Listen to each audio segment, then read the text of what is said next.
Ladies and gentlemen, welcome back to Crossing Borders. I'm Mike Ginn. That's Extremo Alex Soto. Back again, hopefully with way less technical problems than we had last week. Blame. I've Mr. adjusted it now. Mr. Always on the move, Mr. Busy, Alex Soto. Today, Alex, we got a little bit to talk about. It's going to be mostly story time with Alex, sharing some stories, getting his insights. We'll take a quick preview, way too early look at LUX 22 because it's not coming until May 26th. But we'll look at a little bit of that. Let you know that coming up in the next couple of weeks, we are going to be profiling some fighters off that card, give you a chance to get a little bit more insight before the card ever gets here. That way, when we get there, you know these fighters, you have a little bit more insight and are a little bit more attached to them. So, the great thing about LUX is, Alex, is that they have so many up-and-coming fighters that you've never heard of before. So it should be pretty cool. And then they always put on a great show. Before we get to all that, make sure you check out FightersFirst.shop. I got the brand new Fighters First Retro Vintage 22 collection shirt on. Alex has his shirts on the way. I'm sure he's got a bunch of new collections. You can see it in the picture right below. We're launching new stuff all the time for this collection. If you're a wrestling fan, I just signed Bad News Brown, Bad News Allen. He has a legendary career in wrestling, also judo. He's an American Olympian, bronze medalist in judo. So there's so many layers going on right now. I'm having a lot of fun with the collection. So check out FightersFirst.shop. And then, of course, subscribe right here on the network so you never miss another episode. Alex, you ready to jump into this show? Let's do this, man. Let's do it. All right. So one of the stories I wanted to pick Alex's brain kind of popped up on me while I was just randomly looking up some news in Mexican MMA, and it was like one of the first things that popped up to me. A lot of people know Brian T. City Ortega, UFC superstar, just challenged for the featherweight crown, came up a little bit short against Volkanovski. He was in Mexico. I'm not sure where, but he was in Mexico for just some fun. He's actually of Mexican descent. A lot of people don't know that. He's a California kid, but he is of Mexican descent. Brian Ortega was there. He put this all on his Instagram story. You can Google it. It'll come right up. But he was being detained by some cops. They wanted some money from him. They wanted to kind of shake him down. He said, F no. And they took his license, and they kept him in Mexico for a few days. Now he's back home. This was 2 weeks ago. He did just post a training video back home. So he is back home finally. I don't know when he came back home. But my thoughts on this, Alex, one is I want to get your thoughts on what you think of the situation. And two, has anything ever happened to you like that in Mexico? Damn. Well, first of all, that sucks, man. I can't believe that would happen. But good for him for standing up and saying, no, I'm not going to give you shit. You know, I've always growing up, I'd always said, if that happened to me, that I'm going to say, well, all right, let's go pay for the fine. You know, let's go to the main office, because they always stop, you know, and they shake you down like that. My only incident that happened to me was that I was actually on my way to go see my grandmother, and I don't know, I was like 19 years old, and I did an illegal U-turn. And so when I did that shit, I was just like, not sure like what was going to happen. Right. And so I was, hold on. What was that? I did an illegal U-turn, and what had happened, there was a motorcycle cop. That's what it was. And so the motorcycle came back around, and they basically told me, hey guys, you got a big problem here. It's like, you did an illegal U-turn, and we're gonna have to go to the main offices so you can pay this $200 fine, or the ticket fine. And I thought, damn. I was like, okay, well, let's go pay the ticket fine. I didn't even like suggest it, but I could see that he was trying to tell me something. But he goes, oh no, I'm willing to go pay the $200. Put me in there, you know, whatever. And he goes, okay, well, Alex, you know, how I was there visiting Tijuana because my grandmother was in the hospital. I already mentioned that, right? So I told him the whole story. But yeah. You know, so I told him, hey, you know, I'm sorry, you know, this happened. But we're gonna have to go over there and take a look at this. So I went out to I told the guy, I was like, hey, I'm sorry, you know, I won't be able to go, and you know, my grandma's, you know, pretty sick. I'm here for the hospital visit. And so he goes, oh, you know what, Alex, why don't you go and I had $5 in my pocket, by the way. I had $5 in my pocket, and it was just gonna be for my tacos, man. Because every time I go to TJ, I make sure to stop to go get some tacos. Of course you do.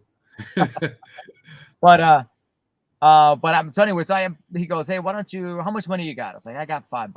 You know. And he goes, all right, well, tell you what, go ahead and go into your car.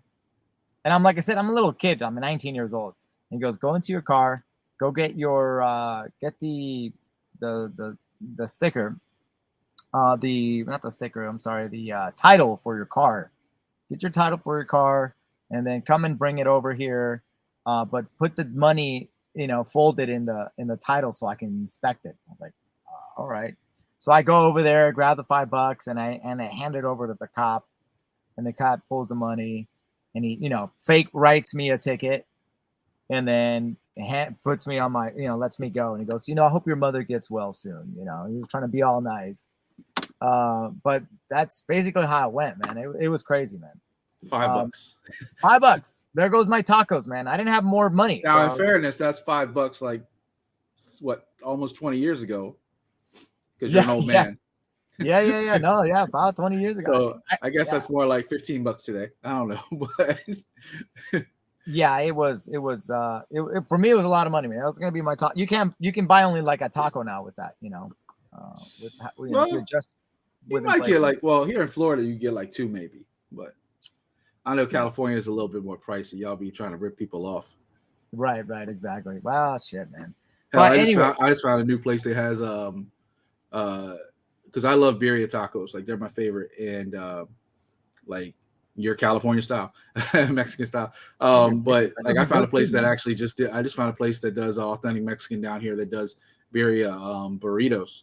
And I'm like, I'm dying to try this now. I'm like, wait, a burrito version? Oh, I got to get this now. So yes. Now you're getting me hungry. Back on stories about the cops. So shady cops. And I'm not going to mention this is Alex's lunch break from his day job. So he's probably hungry right now too. Well, here's the thing. Like when we're talking about this stuff, like I'm reminding me another time that I went to Tijuana, and it was a group of us, and we all went. This was when I was in college. We'd go to Tijuana, and we'd go and we go party and stuff. Let me pause you for a second. Let me pause you a second because I know you were technically born in Tijuana. Do you have dual citizenship? I was born in Mexico, so I have like my citizenship for Mexico, right? So I don't have an active Mexican citizenship. So when you go back, you're still using your U.S. passport and like I cross as an American, right? Yep. Okay, I'm just curious, like how that worked because I know you were born there, but go ahead. So no, I get that all the time actually, but yeah, you would have to be an active citizen, like a voting registration, license to drive, and all that stuff, and there's ways that you can be a participant there, but I'm not active with their politics and all that stuff. So you didn't go the naturalized route, yeah, exactly. But it's different. It's like you're always a Mexican citizen. I can go down there right now and like buy a house if I wanted to, Yeah. But that's my wife went through the same thing too because her family's Peruvian, and even though she was actually born here, she had until she was like 18 or something to register for a Peruvian citizenship, and her family chose not to, and she's 100% American citizen because she was born here, but right. But her mom is both, dual citizenship. So I was just curious how that worked. Anyway, yeah, that's how it works. No, it's a good question, man. I'm glad you asked. I come up with good questions. That's what I'm here for. It's we've all seen episodes of Narcos, and we all see all the conspiracy theories, and we've seen a million movies of like shady ass Mexican cops, and you see it online too. You see people talking about it every day. Something happened with somebody trying to shake somebody down. The cops, you got the cartels down there. It's always, a lot of people love going and visiting Mexico, especially the tourist areas like Cancun and stuff like that. But some of these major cities, you don't have to just worry about the crime. You have to worry about the law. And it's especially from being an outsider. It's different. Like, listen, I've been going to TJ since I was, I was born in Tijuana, but then I've been traveling back and forth most of my life. And I had that one incident. Now I was going to tell you the second incident when we were out there, and that was my one and only incident, by the way. But there was when we went out there with to go party, right, when we were still 20, 21 years old, we came out of the park. We parked in this parking lot. When we came outside, one of the guys that we were with was taking a piss in the fucking in the parking lot, and so he ends up getting caught by a police officer, right? And he shows that he's got, and I'm looking at him, I was like, wait a minute, your radio's not on. Your patches are worn out. Like what? Like you're not a fake cop. Yeah. It was a fake cop. It was a fake cop. Was trying to shake my buddy down. So there's that there's constant misrepresentation of that. Is this at that point Army, Alex? Yeah, I'm picking up on clues here. I'm like, wait, you don't make any sense here. What's going on here? Why are you talking like this? And why is your hair not in specs? So this isn't 19-year-old Alex is like, yes, officer. This is 21, 22 military Alex is like ready to go for a fight. Yeah, exactly. I'm like, don't pay this guy. No, but that being said, that's the only time I've been shaken down, But I mean, it does happen, man. You hear about that all the time. Yeah, and Brian Ortega was just straight up like, F off. I'm not paying you shit. And they like took his license and they held him. They held him there. And I'm surprised it wasn't a bigger story. What did Brian Ortega do though? I don't know. He was in the back seat of a car. He wasn't even driving. I wonder what he did. He must have done something wrong. Yeah, I mean, I'm sure it was like probably a small, tiny thing too. It probably was just like a U-turn. It was probably something like that. I don't know, but it was maybe he ran somebody over, Mike. Maybe he murdered somebody. Maybe there's some justice that needs to be give had. us $5 and we'll cover it up. I don't think it was that serious, or I don't think he would be back home by now. Oh, really? Damn. I feel like it was just a shakedown. They knew he was a celebrity, and they probably came after him. I don't know if it was Tijuana, Mexico City. I don't know where he was. He hasn't really told the story other than posting the story the night of in the back of the cop car. Like, yeah, I'm looking at it right now. I'm looking at I don't see anything where he's at. It doesn't say where he is. Just nothing. It just says Mexico. And maybe that's for his own protection. Maybe he didn't want to really say where he was, because then maybe it would have made it worse. But I don't know. That's Brian Ortega's story. I was just curious if you ever had any kind of trouble like that. Now you've gotten me hungry for lunch. I appreciate that. Yeah, me too, man. I want some tacos right now. Yeah, I want some tacos too right now. Yeah. Well, we're getting sidetracked off of this episode. A couple other things coming up, Alex. One, we do have LUX 22 coming up in May. Towards the end of May, they're taking a little bit of break. They got their Contenders Challenger Series coming back. They're going to have Cesar Vasquez. I'm probably going to butcher this, but Demolador Jr. And it's kind of interesting. Right. So are both like the father and son on the card? Because there's also Cesar Velasquez on the main card. Okay. Is that a little above your pay grade? Yeah, a little bit. I mean, let me see these guys. So wait, were you talking about the on the undercard? So on the undercard, the Challenge Series, you got Cesar Velasquez, Demolador Jr. Versus Rafael Nunez. On the main card, you got Cesar Velasquez versus Lazy Boy Rodriguez, which is more of a major fight because Lazy Boy's a big deal there. They've definitely been promoting his return to the cage. So I was just curious, having both people with the same name, if they're relation, if they're father-son, because one says Junior. Man. They just happen to have the same name, man. Those are very common names in Mexico. Cesar Vasquez and you're saying Velasquez. It's not Cain Velasquez. It's Vasquez. I said Vasquez. Did I say Velasquez? Run the tape. It's a slip of the tongue. All right, slip of the tongue. I'm human. Trying to make it be like I'm a robot. I make mistakes, Alex. Come on. But yeah. So those guys, it's a very common name. It's like having John Smith, two guys with the name John Smith on the Hey, at least my mic works, okay? Finally got mine to work. Yeah, too bad you couldn't work during LUX 21. I know. I feel terrible about it, man. I feel terrible. You got blowing that up in my face again. I had to. You were throwing shots at me, bro. But headlining the card though is Sergio Draco Garcia versus Roger Garcia. I can't even talk now because you got me all messed up. They're not Brazilian. Roger Garcia. Okay, fine. Okay. Everybody down there pronounces the R like an H. In Brazil, they do. Not in Mexico, man. Rodriguez. Roger Garcia. Alex is going to get me butchered by the Mexican media. I'm going to go down there and I'm going to get shaken down now because I mispronounced the name. Thanks a lot, Alex. Give us a way too early preview of this main event. What do you think's going to happen? It's going to be for the lightweight world championship, 155 pounds. We know what Draco brings to the table. It's excitement every time he steps in the cage. Yeah, it's exciting. 155 pounds. I know that's on the bigger sides of the spectrum when it comes to Mexican mixed martial arts. And they're very powerful, man. So I think that Sergio Cosillo has just dominated everybody 155 pounds. We talked about the Brazilian or the Argentinian taking him on but he's at 145 pounds. Sorry, excuse me. But who do we got for Cosillo, man? At 155 that can really, put him up right now. So they Henry Briones, the matchmaker, has, rogered up with Roger Garcia and gotten him up on this, man. I just think it's going to be a banger fight.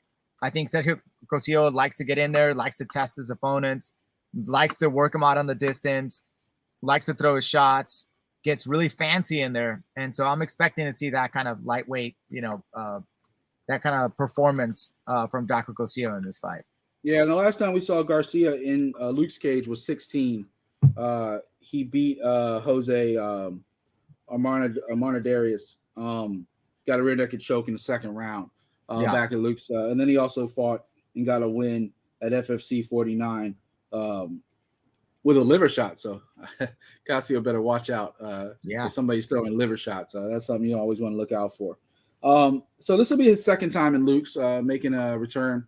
Obviously, I mean, a guy who's only fought once for the promotion, already getting a title shot, just shows how many contenders, Cosillo's going through, and there just really isn't much left for him there. He's another one of those guys we've been talking about. It's just super exciting and super fun, and we're just kind of waiting to see what's next for him, where he goes from here, because you can only defend a title in a promotion, no disrespect to Luke's, because Luke's is fantastic and they're growing and they're getting crazy, like views and stuff. But the bigger promotions are always waiting for a fighter like him. And, we've talked about all the champions. We talked about, every single champion pretty much all the way up to Bam Bam at 185 pounds is like, they're ready. Like, they're knocking on the door. And it's just a matter of when that door opens for a lot of these guys. Because, as selfishly, I'm sure Luke's wish they could hold on to these guys forever and build a promotion and be a major player. But they're going to go for the bigger paydays sooner or later, right? Yeah. And it's funny that you brought that up. I think Tani Torres, who's the strawweight champ, she's recently has departed and left the belt vacant. I think there were some contractual disputes, that they couldn't just settle with. I don't know if it was since she didn't like the matchups they were presenting her, or if the money was an issue or what. But yeah, I mean, those are the kind of things. You start to compete against other promotions, and it becomes a problem. I think with Draco Cosillo, I think you're going to start encountering that issue when you're having trouble keeping them, and you're also having trouble matching them. So those things are real problems to deal with, and that those are concerning as a promotion of building your brand. And Draco Cosillo is one of those guys that you want to build your brand, but we haven't seen Cosillo in a long time now. When was the last time we saw a Draco Cosillo fight? I want to say he fought, it was one of our episodes we did. I want to say 17, 18. Yeah, perhaps. Yeah. It's been a few events since we last seen him.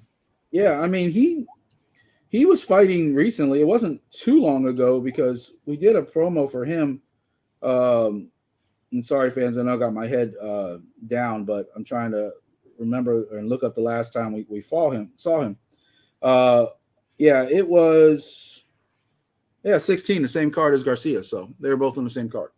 That's when he beat Alan Dominguez. Gotcha. Yes, that's right. That's right. When he got him with that guillotine choke, that lasted like 30 seconds. I think that fight was really fast. So I mean, those to a minute 25 in the round, but okay. One of the fights that I really would have loved to watch is Cosillo versus Hugo Flores 2. That would have, three. The third, the trilogy. I think that would have been just a fantastic. Yeah, because they're 1-1. They're 1-1 against each other. I think that would have been a great fight to watch, to continue that storyline. I think they had some unsettled business, I should say, between those two guys. Both really good. Both arguably won those matches. I think Hugo Flores dominated the first fight, and then I think Cosillo just barely squeezed the win on Flores the second time around. Yeah, I mean he's getting better. Like, funny enough, if you watch our intro, if anybody ever watches our intro, Cosillo's in the intro. Yeah. Like his green hair, like he's in the intro. He's one of the fighters I first started watching when I started, talking about doing this show with Alex, and I was like, man, this dude's fun. He's exciting. And I think it might have even been our first episode. And that's why he's in the intro. We were, the whole Viva Mexico and all that stuff. Also we were talking about the strawweight title. It was supposed to be Tani versus Saray too. Now it's a vacant title, so I don't know if the other person will be in the fight or not. They haven't announced right now. It's just blank. It will be on the card, but they haven't announced who's going to be doing the strawweight fight. So be interesting to see. Funny enough, like they haven't announced that it was because of a money issue or anything. The reason why they kind of just left it open, right? Even when she made her announcement on her Instagram, was kind of like, it's just not going to happen. I'm sorry to my fans, and they just kind of left it purposely vague. It's kind of funny like that. Yeah. Well, it's just like when you're building a brand. I think it's a huge mistake on her part for Tani and their team, because they're building the brand, right? It's like a mutual right now with the early stages of their careers, both for LUX Fight League as a promotion and for Tani Torres. Having won the entire tournament was like part of a relationship building. It's a mutual. They both win. Both parties are building their brands. One is a fighter with the potential to make a lot of money outside of the LUX promotion in other venues and other events and other promotions. Still very young. I think she's 5-0. Tani Torres is. And, and it's also funny if you read all the comments, they're also all talking about the pay thing too, even though they didn't say it. Oh, interesting. Yeah. I'm totally just guessing. I have no idea. No, it's 100%. Like if you read all the comments, especially on the Facebook LUX page under that, they're like, yeah, I mean, you got to pay people better. You got to pay them better. They got to do this for a living. They got to be able to fight and train and like do this for a living. Yeah. And another person brought up a really good comment too. You got to have Saray in the title fight. Like, she was arguably robbed of the title the last time, and like she has to be, whoever the opponent is, like she has to be one half of that equation. Yeah, I agree. I think Saray Orozco should be the on the title for sure, 100%. I agree. I think that was like a really, really close call. Maybe even arguably, I think I had called it for Orozco when they had fought, and I was, we're doing the commentary about it. But but like I said, it would have been a great storyline for her. Now she's going to start on a different promotion. I mean, she was really the sweetheart of the 115 pounds. And now it's kind of like, they say where she's going. No idea. I have no idea. I'm sure she's got other venues or something. Yeah, maybe Combate, maybe but it's like I said, when you build yourself as a professional fighter in the beginning, you really make a name for yourself, with the promotion that you're with, and you develop that stuff. When you move on over to different fighting. Yeah, when you start moving to different it's because when you start jumping over to one promotion and then another one and then another one, what you'll start to see is promoters are not interested in having you once and flying you. Another thing, they don't want to fly you to come over here, spend all that money on you to come over here just so your career looks great. You know what I mean? So when you usually get called over to fight their champ, right? Or the hometown hero, right? Yeah. So I thought in my personal opinion that I think it was a mistake on that team, on Tani Torres' team, to have cut out, because she was in such a good position to really promote her brand as a fighter. And she's so young. It's the 5-0, it's really, you're just getting started. Hadn't really had fought against a lot of other 0-0, 0-0 people, 1-0 people, 2-0 people. So it would have been great to have that history being built there with the LUX brand. But it is what it is, and I wish you the best. I don't want to kiss Luke's ass, because I mean, we do obviously do a lot of work with you and promote them, but yeah, the truth is the brand is growing dramatically. Like, if we go back to like our first episode, with Sergio and all that stuff going on, to even where it is now. Interesting. It's jumped a lot over the last 6 months. It's just going straight up through. And we started this show in November, I think so, yeah, or maybe October. And like, you can just see every production is getting a little bit bigger, a little bit fancier. They're traveling to different towns, they're doing different stuff. They're getting advertised more on UFC Fight Pass. They're getting more of that UFC money every time they do a show. They got this stuff going on with ESPN now, the Deportes stuff, or Fox Deportes, and some other stuff. Like, they're constantly partnering up with these bigger brands, and the shows are getting bigger. You got to think the money's going to be getting bigger, if not now, definitely sooner. And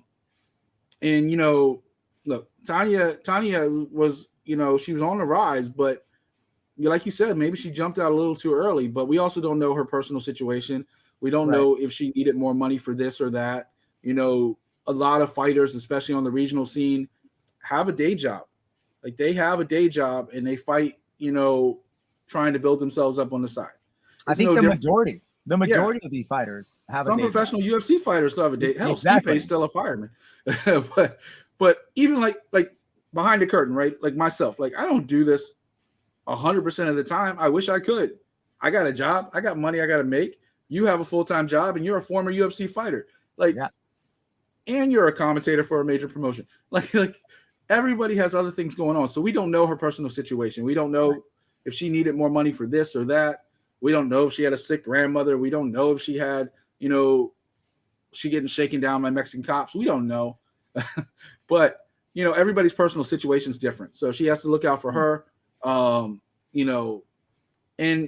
like you said, I'm not dogging her. Don't get me wrong. I'm not saying you are. I'm just throwing it out there. Like, everybody, has their own reasons. And, for her, she's currently ranked like the 95th best strawweight in Latin America.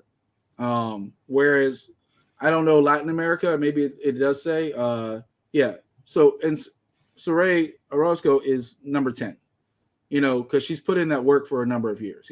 She's 30. She's been fighting for a little while. So, obviously, Torres was still on her way up, and we'll see what's next for her. Maybe she'll be back. You never know. These things tend to, everybody says never say never when it comes to the world of promotion, right? Maybe she'll be back. So, before we get out of here, anything you're looking forward to over the next several weeks when it comes to MMA and everything going on in the world of the sport? Okay, can you broke up on that one? Say it again. I was just saying, before we get out of here, anything that is, you want to talk about that stands out to you coming up in the next few weeks? Any thing that has you excited in MMA? The Aljamain Sterling fight against Peter Young. I love that one, man. I was watching that fight the other day. Just watching how awesome that fight was at 135 pounds and how competitive it was, and how Aljamain Sterling was coming out fucking throwing bombs and just going crazy, and was then outperformed towards the later rounds with he was fading fast when all that stuff happened. He was absolutely. So I can't wait to see the adjustments that Aljamain Sterling is doing. It looks like he's in phenomenal shape. Like, you see him like flexing and joking around and stuff, but he looks ripped. He's a beast, man. He's a beast. I think he had a couple of mental demons in his brains when he was competing there. Maybe the fight wasn't going exactly as he thought it was going to go in terms of the reactions that Peter Yan was going to be doing in the cage. But man, that's going to be an exciting. And I tell you what, people underestimate how patient Peter Yan is. He's one of the best pure boxers in the entire MMA, and his hands, he's very patient. He'll wait for his opening, like against Sandhagen. His strategy is just very slick. And Yeah, Sterling came out, shocked him a little bit, but once he got his own strategy going and started wearing him down, rounds 2, 3, eventually the illegal knee in the fourth. Like, Yeah. We talked about that fight obviously in length and everything that's happened between now and then. Yeah. It's just a whole circus in itself. But Right. Peter Yan, like, he's also going to make adjustments too, and I honestly think I want to see this to be like a nice 5-round war as a fan, but I really think Peter Yan's going to come out angry and just finish him in the first or second round. I just think this is like you got your lucky win. I was going to finish you anyway, and this bullshit. You're running around with my title. Like I don't know. Maybe he'll make a mistake because he's angry. I don't know. He also doesn't have a corner. You talk about a lot of internationals crossing borders. You talk about travel because of the Russian conflict. Peter Yan has a visa to fight in the United States for like 5 years or whatever. His team gets like visas every time they go. Oh, interesting. His team is not allowed to travel to the United States. So he actually has, funny enough, Sean O'Malley's going to be in his corner. There's been jokingly about Henry Cejudo possibly. He's asked Khabib to be in his corner. So we don't know who's going to actually be in Peter Yan's corner. So that could be a disaster in itself if you don't have your coaching staff. I mean, at least you don't have anybody saying hit him with a knee when he's clearly on the ground and Peter Yan just instinctively listening to his coaches like what happened in the last fight. However, if you don't have your guys there, your strategy guys that you've been working with forever, that's going to be a problem. And Peter Yan's going to have to win this fight purely on talent because his coaching staff is not going to be there. His training staff, you're talking about the last few days making weight and cutting weight. They're not going to be there.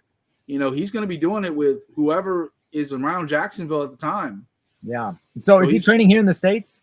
I believe he got here maybe 2 weeks ago. Okay. I think he's here now, especially with all the conflict going on over Russia and Ukraine. I think he's here now, but his team is not. And I think he came over like a week earlier than maybe he was supposed to just because he wanted to get out away from all that. But he can freely travel between both countries. Like he has a visa that's not expired. So, and U.S. hasn't revoked any visas. They're just not issuing new ones.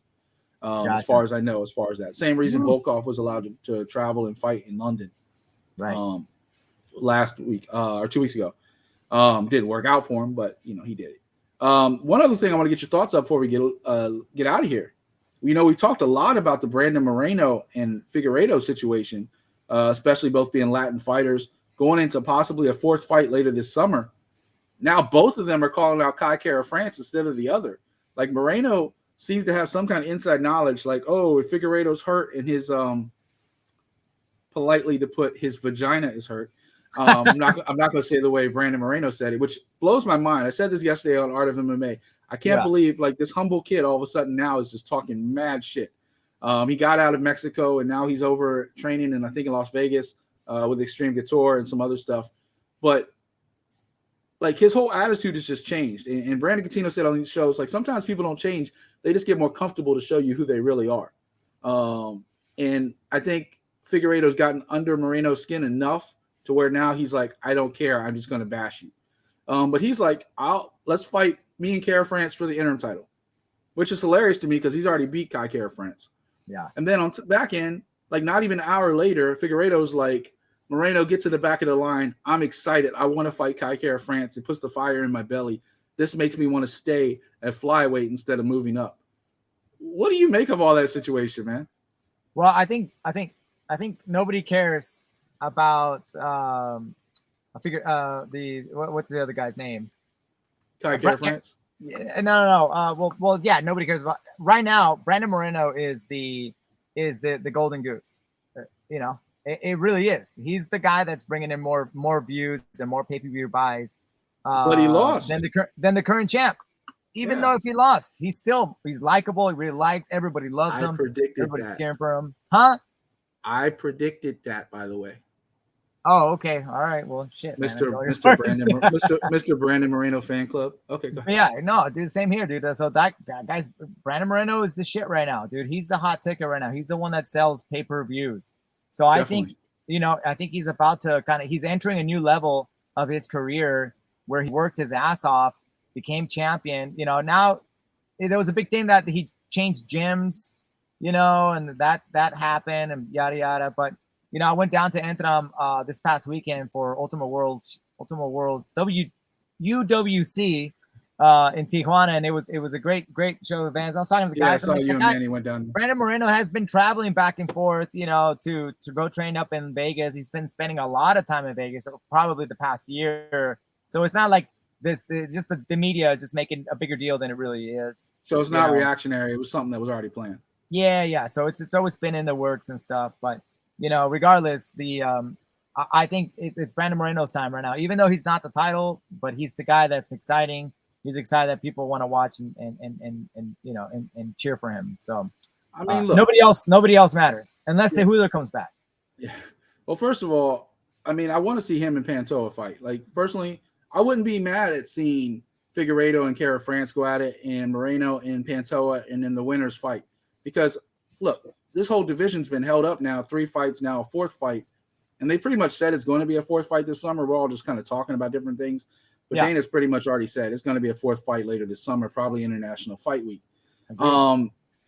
Figueiredo just got, you know, he just started training with Henry Cejudo before the last fight. So I'd be interested to see where he is with this one. I picked Figueiredo last time, as we know, but I thought Moreno actually won the fight. So there's that, you know, maybe Figueiredo doesn't want to be in another war. Like, he's been through 3 fights with this guy, 2 wars. One, he got knocked out early or tapped out early. But yeah, Figueiredo is looking for a way in, man. He's trying to get some of that pie too, but nobody cares. Nobody cares about Figueiredo, man. They really don't. I mean, nobody cares. I care. I think he's awesome. He's the champion, but nobody knows he's the champion. I mean, I would think an entire country of Brazil knows he's the champion. I doubt it. They knew Jose Aldo. They knew he was the champion. The King of Rio. He was the King of Rio, man. All right. On that note, I will let Alex get out of here and get back on with his day. Awesome having him on with Story Time. Starting next week, we're going to start profiling a couple different fighters that you might not have heard of. Give them a little spotlight, give some love to them, and share some more story time with Alex, I'm sure. For Extremo Alex Soto, make sure you check out his collection on FightersFirst.shop. Check out all the new Vintage 22 collection we got going on. A lot of cool stuff. I'm Mike Ginn. This is Crossing Borders, and we're out.